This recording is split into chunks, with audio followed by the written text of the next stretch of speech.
Como que um pequeno grupo de pessoas na Palestina do primeiro século se tornou a maior religião do mundo? Ainda hoje, com quase 3 bilhões de pessoas ao redor do globo, o cristianismo continua influenciando o mundo inteiro. E se você faz parte de alguma igreja, é importantíssimo nós conhecermos a nossa própria história. De onde nós viemos, o que aconteceu, como surgiu a reforma protestante, como que a igreja chegou ao estado que está hoje. Por isso, nós estamos começando uma nova série de vídeos aqui no YouTube sobre a história do cristianismo de uma maneira que você nunca viu antes.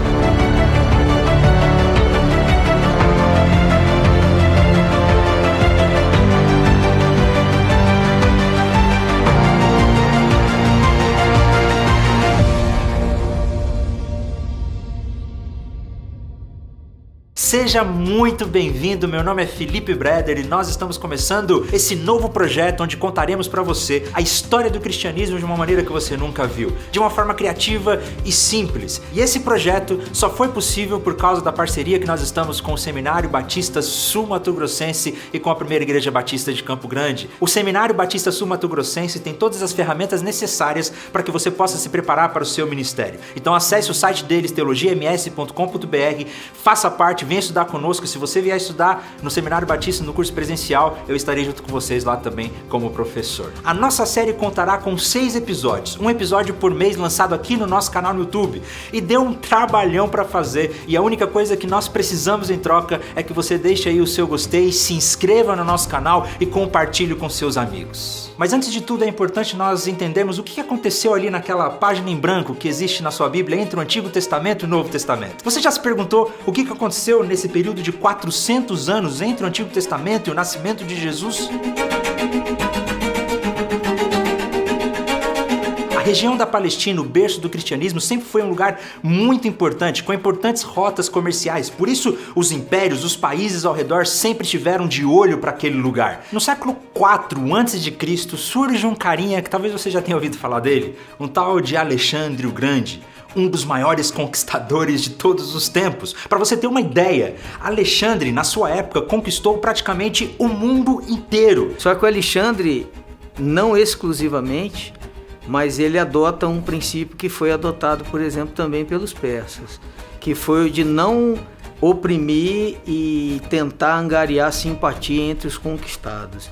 Então, ao fazer essa campanha, né, onde ele buscava a simpatia, ele cria laços locais, ele adere a elementos e aspectos culturais locais, ele casa com mulheres, né? Ele mescla religião, mas leva também, e leva sobretudo o que nós acreditamos, o que eu acredito ser o mais importante, que é a questão mesmo da língua. E ele não só tinha uma política de expansão, mas ele tinha uma política de criar uma só cultura, um só povo, uma só língua. Esse foi o processo que nós chamamos de helenismo. O helenismo é a propagação através do Alexandre, mas o Alexandre, ele, por ter sido educado a partir dos valores gregos, ele leva, né, os valores de língua, estética, cultura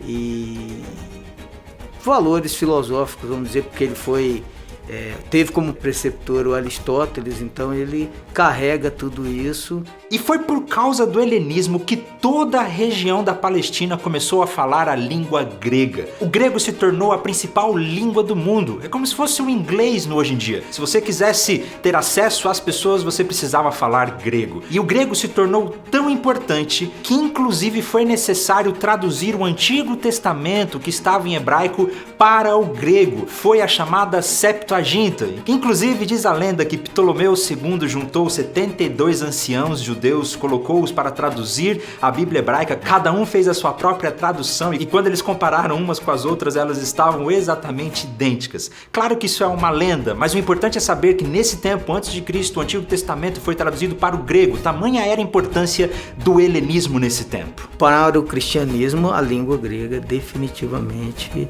é a maior marca que é deixada por essa época, certo? A língua marcou, é a língua do Império Romano naquela região.